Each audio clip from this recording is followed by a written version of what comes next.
During a July 20 interview on CBS's Face the Nation, Commerce Secretary Howard Lutnick made an unbelievable claim. He bragged that the U.S. was collecting close to $30 billion a month in tariffs. Now, that's fine. That's not unbelievable. But then he went on to say, you got to remember, this is going to pay off our deficit. Now, no one who pays serious attention to federal fiscal policy actually believed this statement. And if there was any doubt about the dubious claim, July's Treasury report, released on Tuesday, makes it clear just how wrong Lutnick is. According to the July report, federal deficits are a long way from being paid off by new taxes on imports. Instead, federal deficits are getting bigger as Trump's spending spree shows no signs of abating.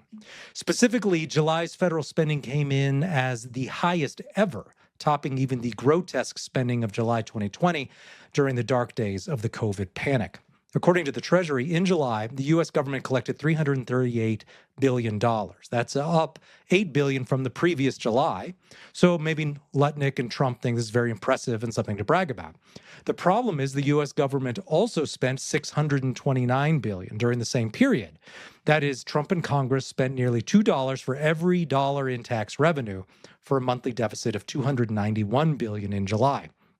Now, that's up 19% over July of 2024, and it's the largest July deficit in 4 years. July's deficit even comes close to July 2021's deficit of $302 billion, which occurred during a period of runaway COVID spending. In other words, the Trump-headed federal government is spending like it's pandemic time all over again. Not surprisingly, then, the U.S. federal debt continues to surge upward, with total debt passing the $37 trillion mark on Monday. That's what happens when the U.S. government piles up an additional $291 billion in a single month, all while Lutnick is on a media tour claiming that tariffs will eliminate deficits. We're now 10 months into the 2025 fiscal year, and the 10-month total is at a 4-year high, coming in at $1.6 trillion, an increase of 7.5% over fiscal year 2024. Nearly half of that deficit comes from the 6 months since Trump was sworn in as president in late January. Looking ahead to the rest of the current fiscal year, well, and that ends on September 30th, and the total deficit is now poised to surpass 2024's fiscal year deficit of $1.8 trillion. If August and September are anything like July, the total fiscal year deficit for 2025 will even exceed $2 trillion, making 2025 the worst year for deficits since COVID. Importantly, the report also showed that as total debt levels surge, enormous amounts of tax dollars must go to paying interest on the debt. Of the $338 billion in revenue collected during July, $91 billion, or 27% of that, went to just paying interest on the national debt. That means more than $1 in $4 in revenue went not to any infrastructure or anything that today's taxpayers might actually benefit from. No, more than a quarter of tax revenue is going to pay off lost wars like Iraq and Afghanistan or other boondoggles. Amazingly, though, many of Trump's supporters will insist that the Trump administration is filled with fiscal hawks.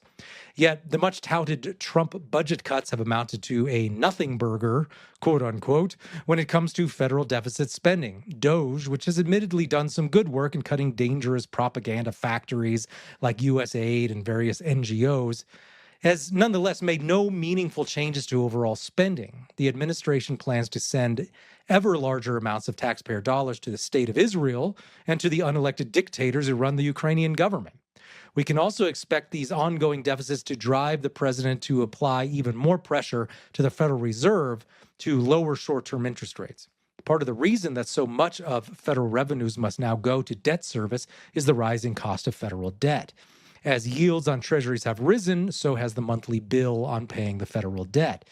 In his various rants against Jerome Powell and the Federal Reserve, Trump has complained that new federal debt is too expensive and the U.S. government has been spending too much on interest.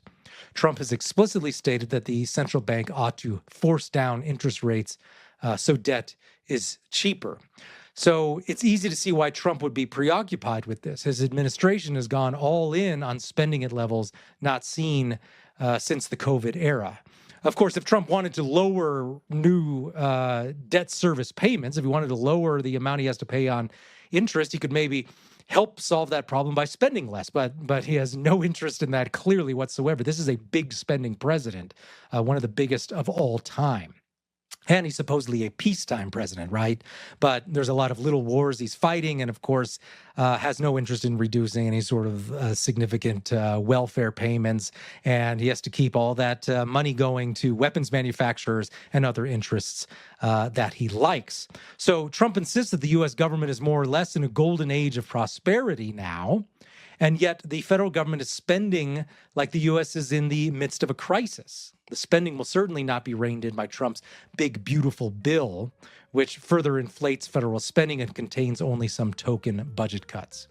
Going forward, these sorts of deficits mean more monetary inflation, and thus more price inflation, and a continuation of the fiscal status quo. DOGE has failed in its stated mission. Trump is no fiscal hawk. The Republican leadership in Congress, with Trump's encouragement, will keep spending at record-breaking levels. So this is what we should expect for the rest of this administration. And really, when it comes to mega spending at the federal level, there's no end in sight.